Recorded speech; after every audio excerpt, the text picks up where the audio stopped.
Alfredo Martínez González es profesor del área de Historia del Derecho y de las Instituciones de la Universidad de Sevilla. Tiene diversas publicaciones internacionales referentes a derecho medieval, sobre todo relativas a la protección de las rutas migratorias y más concretamente al Camino de Santiago, un especialista del Camino de Santiago, y conoce bastante esta zona y la de Cantabria porque ha estudiado y ha recorrido la ruta de los foramontanos. Ha alternado o alterna esta actividad docente, digamos, con su actividad letrada como miembro del Ilustre Colegio de Abogados de Sevilla. Verán ustedes, cuando yo hablé con José Luis y planteamos la posibilidad de hacer una conferencia desde el punto de vista histórico-jurídico acerca del Foro de Brañosera, en relación sobre todo con la actividad que se iba a tener este fin de semana acerca del tricentenario de la Real Academia Española, a mí se me ocurrió hablar de ciertas palabras que aparecen en el fuero.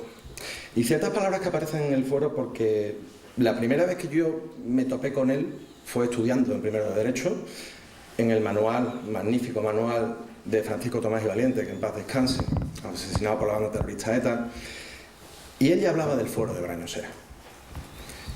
Y yo por mi cuenta intenté informarme acerca del Foro de Brañosera. En esa época no había internet, había que buscar ciertas colecciones diplomáticas con transcripciones, y ahí me sorprendió el Foro de Brañosera, pero ahí quedó. Pasaron los años y uno se encuentra ya en la universidad, pero de otra manera, a este lado del aula y no a ese lado, y se da cuenta que para poder explicar todo el fenómeno del derecho alto medieval y para poder hablar de la reconquista, para algunos mal llamada reconquista, pero bueno, y de la repoblación, que es el complemento social necesario y jurídico para que la reconquista efectivamente se haga eso efectiva, había que hablar de las cartas Puebla. Y desde un punto de vista de metodología docente, yo tomé la decisión de utilizar la Carta Puebla de Brañosera, ya que era el primer documento como tal, como punto de partida para poder explicar todo el fenómeno de la repoblación jurídica.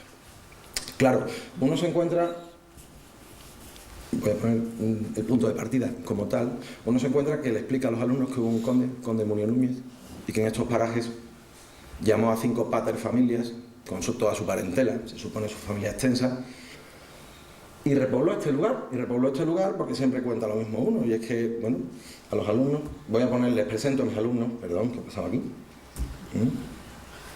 Me he ido al final, o sea que, perdónenme, son los fallos del directo, pero bueno, si Carmen Sevilla presentó cine de barrio, yo puedo estar aquí ahora mismo, así que... Estos son mis alumnos, por supuesto se los presento de espaldas, porque voy a guardar su intimidad. Están examinándose precisamente sobre el Foro de Brañosera. Y claro, uno cuando ahora en las actividades docentes les pone el foro como tal, incluso como un comentario de texto, que no saben hacer ni un comentario de texto muchos de ellos, a pesar de que se examina de comentario de texto en selectividad, lo primero que le preguntan es, pero mire usted, es que aquí hay palabras que no entendemos. Y es cierto, a pesar de una traducción al castellano actual, hay palabras que no se entienden. Claro, ante esa tesitura uno como docente intenta investigar y se encuentra que es verdad eso de que uno mientras más lee más sabe pero menos entiende. Y esto es lo que me sucede a mí con el Foro de Brañosera. Hay determinados vocablos que a día de hoy yo no los tengo claros. Y me encanta estar aquí con reconocidos paleógrafos y filólogos porque me gustaría que luego habláramos del tema. Yo quiero aprovechar esta oportunidad que me brinda este fin de semana de saber ciertas cosas que a un historiador del derecho, que lo que se fija de cara a los documentos es a las relaciones contractuales y obligacionales entre sujetos, en un documento como este, porque hay mucho más que uno desconoce y por mucho que escarba se le escapa al entendimiento. Claro, yo voy a hacer en primer lugar un pequeño recorrido histórico que prácticamente buena parte del aforo lo conoce, pero bueno, no está de más que nos vayamos ubicando, que vayamos encuadrando, enmarcando a qué me voy a referir. Y al fin y al cabo nos estamos refiriendo a la génesis de Castilla, al origen de este territorio. Todos sabemos, y voy a poner ilustraciones que no son de la época, pero bueno, para el común de los mortales posiblemente nos puedan ilustrar, nos puedan servir. Todos sabemos que en el 711 sucede lo que sucede, la invasión musulmana, y que en los albores ya del siglo IX algo está pasando. Desde luego las poblaciones cántabras y astures, con una enorme indocilidad, se enfrentan a lo que consideran el invasor. Por otro lado, existe una desestructuración social del espacio que hay entre la cordillera cantábrica y el Duero. Supongo que en esto estamos todos absolutamente de acuerdo. Y que poco a poco, en esos núcleos de resistencia, van haciendo una entidad política. Una entidad política que siempre se habla de la guerra de Pelayo en Covadonga, fue una escaramuza, todos lo sabemos, poco más o menos. Pero desde luego eso dio mucho más. Dio lugar a un fenómeno que fue social, que fue económico, que fue político, pero que también fue jurídico. Al principio, además, en una época en la que el derecho, como decía Sánchez Arcilla, estaba ciego, absolutamente ciego. No sabemos si es por incapacidad o por desdén, pero desde luego aquí el mundo jurídico, por lo menos el del derecho positivo que decimos nosotros, el de negro sobre blanco, poco podía decir, o desde luego poco decía, y está claro que poco nos ha llegado hasta nosotros. Paralelamente, surge un fenómeno que nosotros lo tenemos claro, que desde luego es jurídico, aunque en esa época estoy convencido que los protagonistas del mismo no lo sabían, y era el de apropiación de tierras sin dueño, lo que se conoce como la presura. Había terrenos yermos que en latín, bueno, pues se denominaban como nemine possidente, no tenían ningún tipo de dueño. Esto es derecho, desde luego. Yo lo explico en clase también. Dentro de los tipos de repoblación está la repoblación libre por ciertas familias que por su propia cuenta y riesgo van apareciendo de las montañas o del sur y suben y van apresando terrenos en los que poder vivir. Esta mañana el profesor Ruiz Asencio decía que la sociedad era absolutamente pobre, y es cierto. Y el hambre muchas veces se convierte en valentía. Y la gente termina yendo a lugares en los que pueda buscar su propio sustento. Pero casi paralelamente a este fenómeno de la presura, o incluso paralelamente, quitemos el casi, la monarquía asturiana, este no es Alfonso II, es Alfonso III, pero bueno, es una ilustración que refleja su curia. La monarquía asturiana también va a empezar a actuar. La monarquía asturiana, por supuesto, va a permitir este fenómeno de la presura, pero no solo lo va a permitir, sino que además de esa repoblación libre no organizada, va a fomentar la repoblación organizada. Y la va a fomentar no solo desde el núcleo de la propia monarquía asturiana, sino también a través de los, y voy a hacer una ampliación de la imagen, de los condes. Si esta es una ilustración de lo que podía ser la curia regia, se supone que los de abajo arriba hay un obispo, está también la reina, pero abajo hay nobles. Pongamos que son condes, los comes, los que van en la comitiva del rey. Y a los condes se les encomiendan una serie de asuntos. Los condes son nombrados por la monarquía, y son nombrados por la monarquía para determinados territorios como gobernadores, administradores y defensores de ese territorio que se les hubiera sido asignado, ese territorio que normalmente estaba realmente bien delimitado. Pero no solo eso, sino que además la monarquía les transmite la jurisdicción. La jurisdicción es la jurisdictio. Jurisdictio, partamos la palabra por la mitad. La dicción del derecho. El poder decir el derecho. Esto es algo importantísimo. Y no solo eso, sino que también la monarquía les va a permitir que estos terrenos que les son otorgados, que se les son conferidos, puedan explotarlo y puedan colocar, puedan distribuir contingentes poblacionales en estos lugares. Esto es algo importantísimo. No solo eso, por supuesto, sino que también les va a pedir, la monarquía les va a pedir, incluso en cierto modo exigir, que levanten castillos, que reconstruyan fortificaciones que estaban ya abandonadas. Al fin y al cabo hay que convertir el territorio en una especie de erizo. Eso después hizo Portugal con nosotros, convertir su territorio también en una especie de erizo frente a las incursiones castellanas o leonesas. Claro, en este contexto además nos encontramos con algo que lo tengo que decir porque luego lo voy a tratar y luego me gustaría que incluso lo comentáramos. Además de eso, los condes, aquellas personas que colocaran en los determinados enclaves, les podían pedir una contrapartida, una serie de servicios o emolumentos precisamente por haberlos distribuido en estas zonas, haberlos colocado y haberles conferido la posibilidad de que se pudieran buscar el sustento. Claro, sobre estas migraciones no sabemos mucho. Desde luego de la presura sabemos poco. Que tuvo que ser mucha gente, seguro. ¿De dónde vinieron? ¿Del norte? Pues sí, galaicos, astures, cántabros, vascones se tuvieron que mover. Pero ojo, del sur también. no sé si decirlo de mozárabe, porque esta mañana hemos estado hablando de si eran mozárabes o no eran mozárabes, pero desde luego cristianos que venían de Al-Ándalus, de territorios musulmanes, aparecieron por la zona. Les estaba la vida en ello. Y de ellos sí tenemos este pequeño relato de los anales castellanos primeros, que además yo ayer por la noche estuvimos hablando sobre los mismos, que bueno, que en el año 814 lo que se viene a decir es que los foramontanos, ahora lo que no sabemos quiénes eran los foramontanos, desde la Malacoria vinieron a Castilla.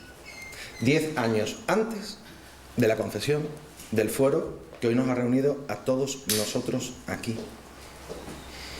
Sobre los foramontanos y sobre la Malacoria podríamos hablar, y de hecho me gustaría que habláramos. Ayer estuvimos hablando, pero de aquella manera, y hoy podríamos hacerlo desde un punto de vista mucho más académico. Claro, en este contexto de pronto aparece el fuero de Brañosera, y una de las facetas más importantes, más sobresalientes del fuero de Brañosera es que es el preludio, es la gran antesala documental de la enorme expansión castellana.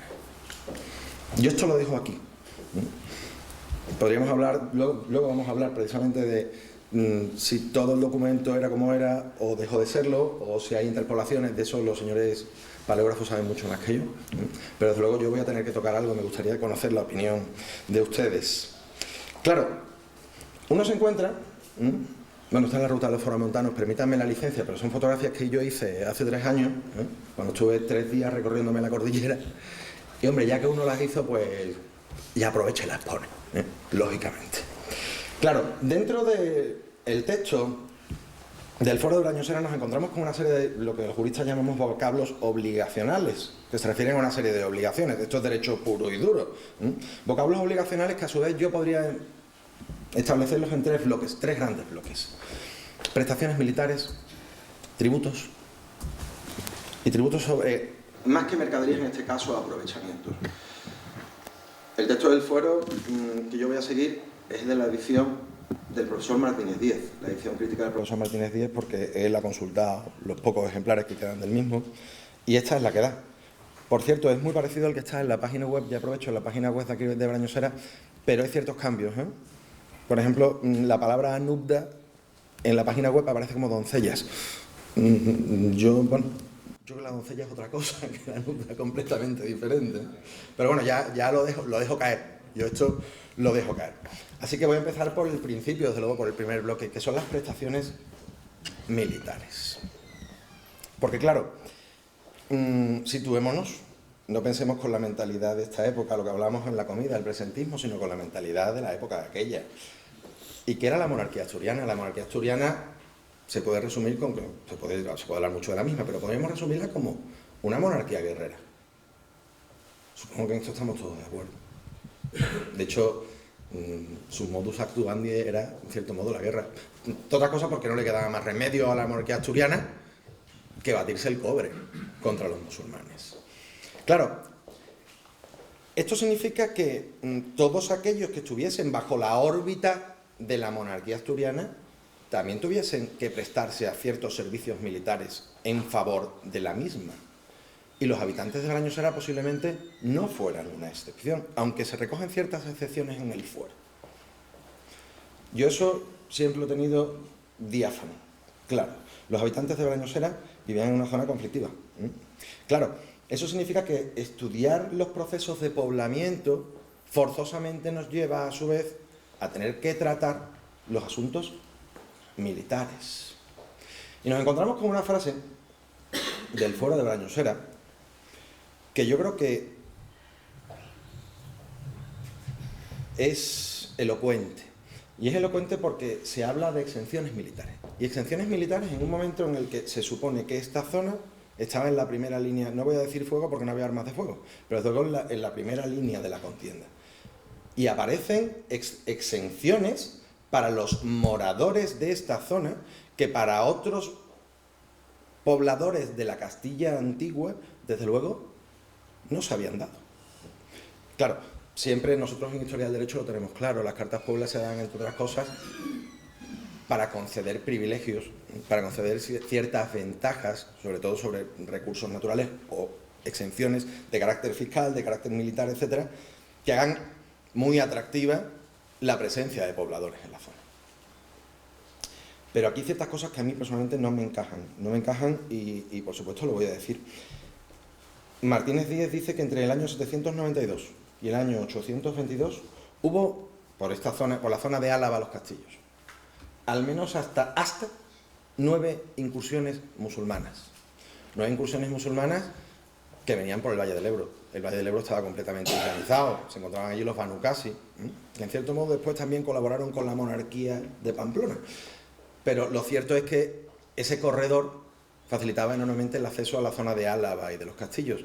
Claro, Castilla estaba desprovista de defensas naturales.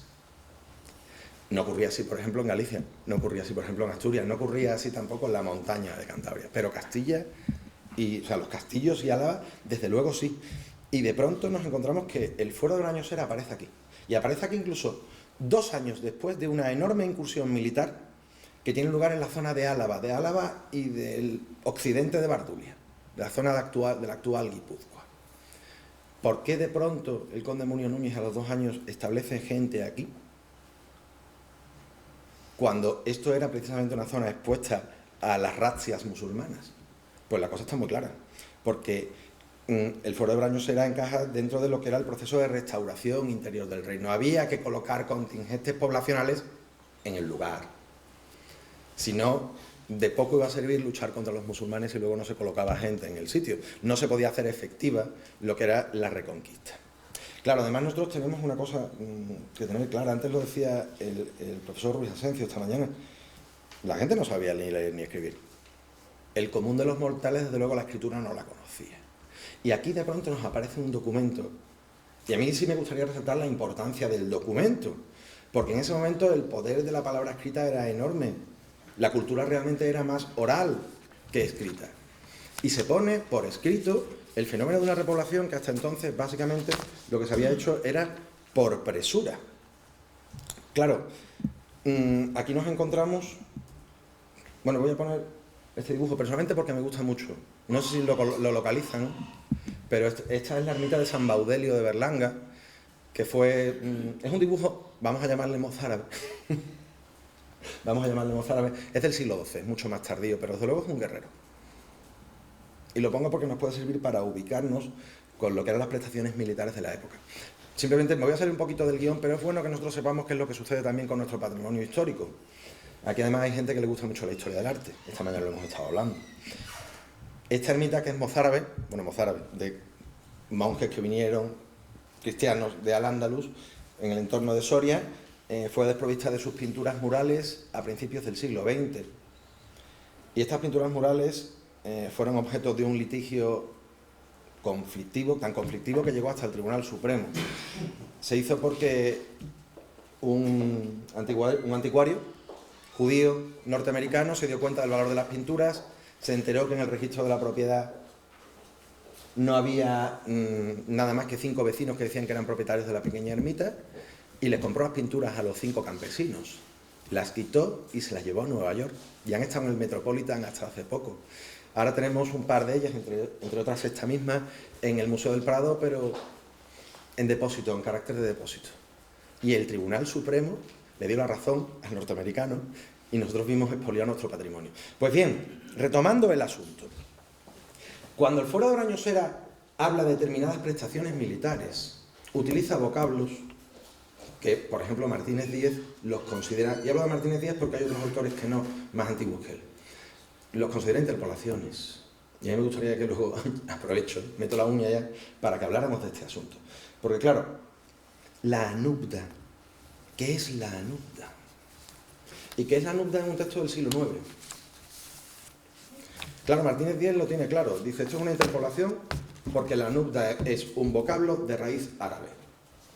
Y es un vocablo de raíz árabe que tuvieron que traer en torno al siglo XI los mozárabes, que ya estaban plenamente islamizados, porque al principio los mozárabes hablaban todavía su lengua latina, y lo tuvieron que traer a Castilla.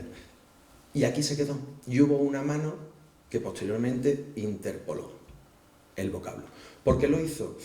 Según Martínez Díez, para intentar ilustrar la otra palabra, que es la otra expresión, que es vigilias de Castellos. Yo ahí, y me da muchísimo reparo decir esto porque estamos hablando de don Gonzalo Martínez Díez, yo ahí no lo tengo tan claro. Y no lo tengo tan claro porque la NUPDA, a bote pronto, la NUPDA hace referencia a tareas de vigilancia lejos de la villa. Lejos de la villa y realizadas tanto en tiempo de guerra como en tiempo de paz. Y de una importancia vital, por supuesto, como servicio público que tiene su razón de ser en defensa del territorio. Por otro lado, cada vez que nos acercamos a la NUPDA nos encontramos con un gran problema. Ya lo decía Claudio Sánchez Albornoz. Claudio Sánchez Albornoz, en el año 1924, en el Anuario de Historia del Derecho Español, dice: hay una cosa que es la NUPDA, pero yo no sé bien qué es. Supongo que es una prestación de carácter militar, pero tampoco lo tengo muy claro. 3 años más tarde vuelvo a escribir en el Anuario de Historia del Derecho Español haciendo referencia a la NUPDA y vuelvo a decir exactamente lo mismo. Hay autores de principios del siglo XX que incluso la confunden con ciertos aspectos con los que yo, desde luego, no estoy nada de acuerdo. Claro, ¿qué es la NUPDA? Pues quien trató más la NUPDA, o al menos desde lo que yo he investigado, la persona que más ha tratado la NUPDA fue María Estela González, discípula de Sánchez Albornoz, que escribe desde el Instituto de Historia Española que Sánchez Albornoz crea en Buenos Aires.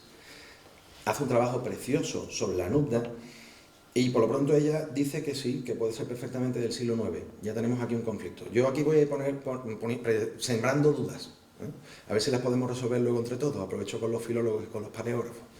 Martínez Díez tiene claro que es a partir del siglo XI y por tanto es una interpolación. María Estela González dice que no, que aparece en el foro de Brañosera y ella desde luego tiene claro que la NUPDA podía encajar perfectamente dentro del foro de Brañosera.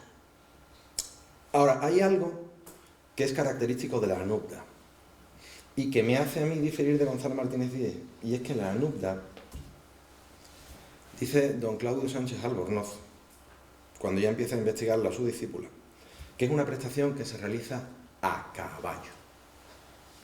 ¿Y por qué a caballo?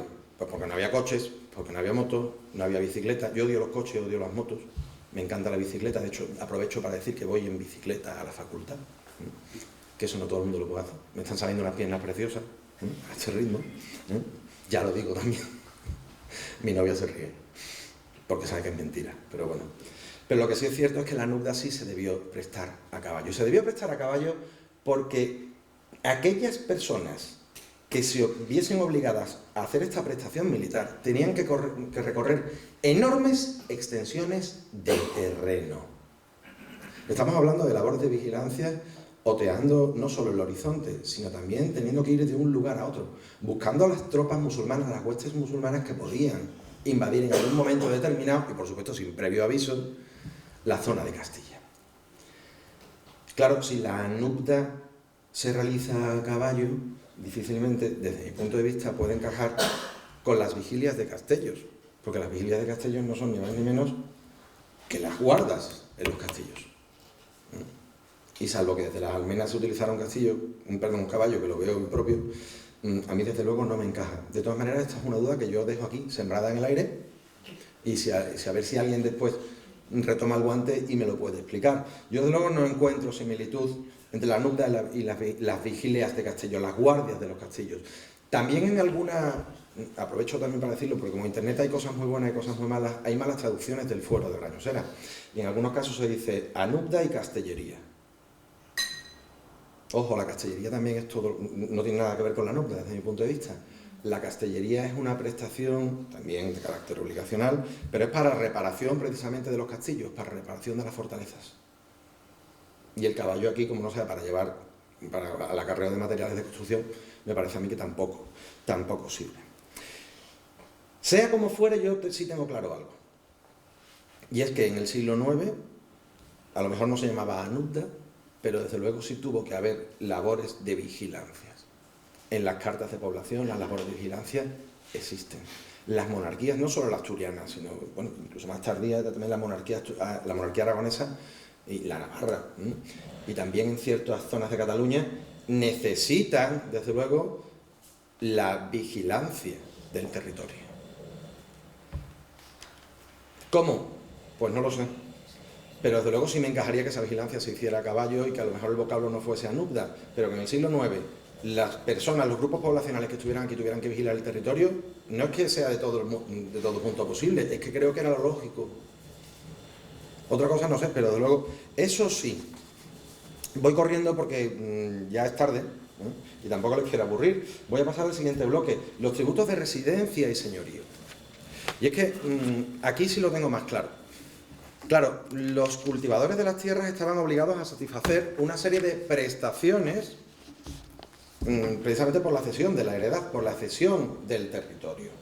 Y aquí aparece una expresión que dice, no tenga nunca vigiles del castillo, nicident tributum et infurtione. Y la infurción, desde luego, yo sí tengo claro que es una interpolación.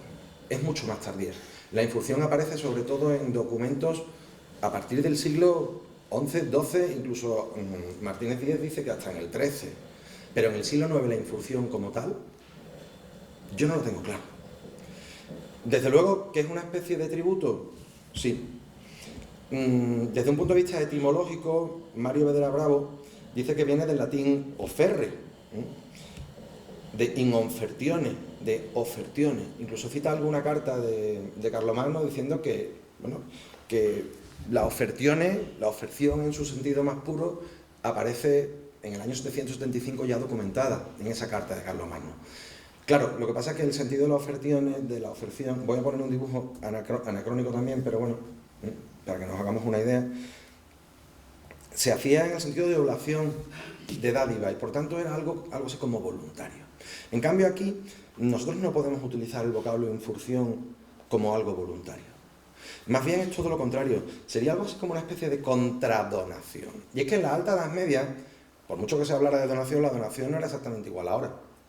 Ahora alguien le puede regalar algo a otra persona, bueno, incluso se puede inscribir en el registro, si es un bien inmueble.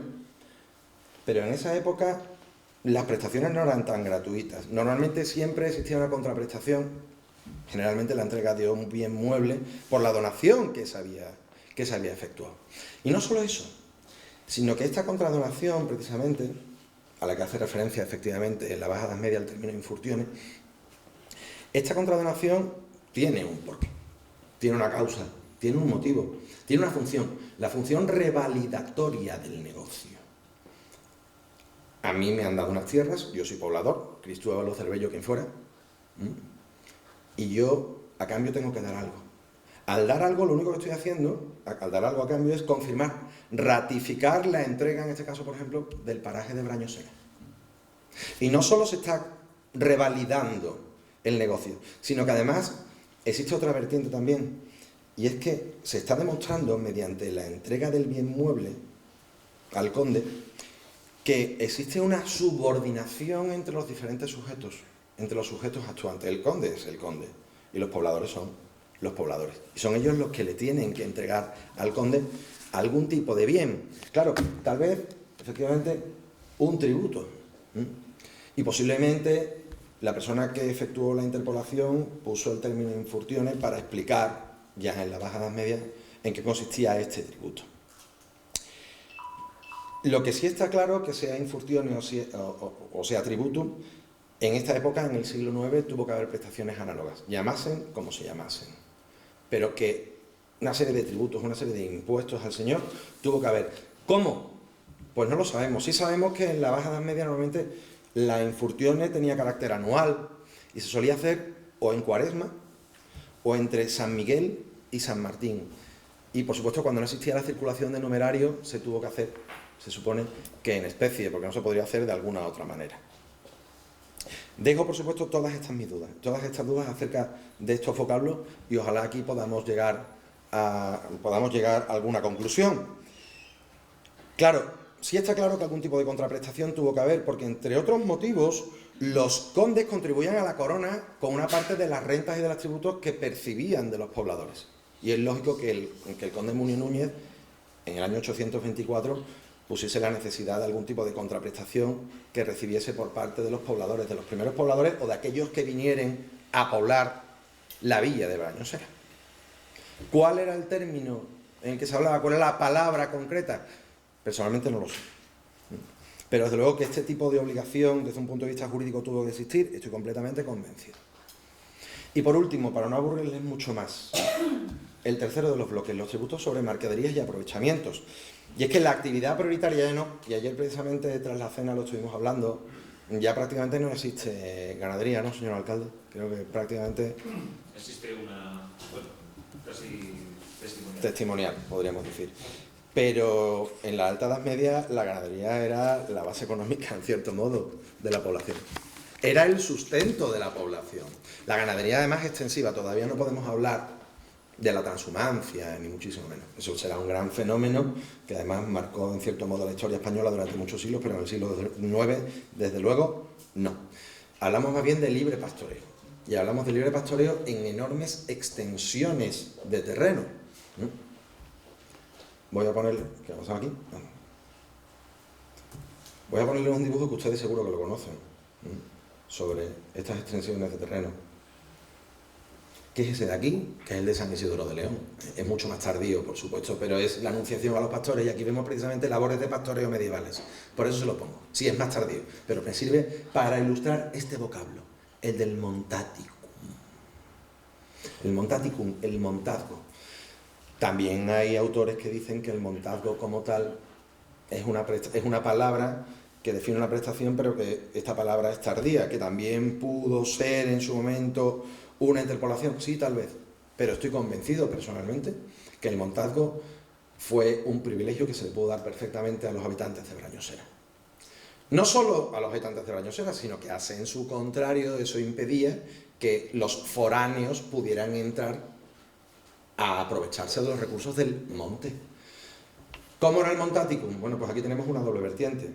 Por un lado, el montaticum podía ser el aprovechamiento de los recursos naturales que los montes y los bosques podían conceder a los pobladores, pero para abastecimiento de leña, de madera, de castaños, supongo que llevará castaños, ¿no? No hay muchos, pero bueno, en cualquier caso, frutos del monte, y para uso doméstico, digamos. Pero por otro lado, también el montaticum podía hacer referencia a aquellas cabezas de ganado que entraban en un territorio, precisamente todavía cada 9 años se hace la famosa mojonera, que entraban en un territorio que generaban una serie de menoscabos en la zona de pastos, y que bueno, que había que, ya que se utilizaban los pastos, pues había que establecer una especie de compensación, una especie de multa, porque los foráneos pudiesen utilizar sus ganados en los términos de Brañosera. ¿Que es tardía o no? No lo sé, pero lo que sí tengo claro es que sí es factible, no digo que sea seguro, pero que sí es factible que los vecinos pudieran llegar a percibir un derecho por admitir ganados extraños, o porque personas extrañas pudieran venir a aprovecharse de los recursos que el monte les podía facilitar.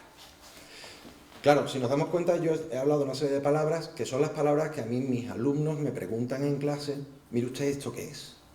Claro, yo lógicamente esto lo ventilo de un plumazo y les digo a ellos en 2 líneas: pues esto es esto, esto es esto y esto es lo otro. Punto. Ahora, si empezamos a meter la uña, si empezamos a escarbar, nos damos cuenta que un pequeño textito, porque el Foro de Brañosera no es un gran texto en extensión, o sea, desde el punto de vista cuantitativo no lo es, desde el punto de vista cualitativo, por supuesto que sí, un pequeño texto todavía guarda misterios, todavía guarda secretos que al 100%, desde mi punto de vista,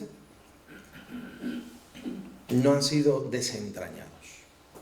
Claro, esto abre numerosas líneas de investigación. Los historiadores del derecho en ese sentido estamos bastante limitados, porque claro, nosotros no somos de formación histórica, somos de formación jurídica, tenemos que prestar, como dije antes, atención al fenómeno obligacional, y muchas veces nos perdemos en cuestiones que desde luego sí serían útiles para nuestra formación, como son las filológicas y como son las paleógrafas. Así que, si a ustedes les parece bien, podemos a partir de ahora establecer una especie de pequeña mesa redonda, aunque sé que es tarde, pero bueno, me gustaría conocer la opinión, y voy a terminar con lo de antes, que me ha gustado mucho, don Antonio, y colorín colorado, este cuento se ha acabado.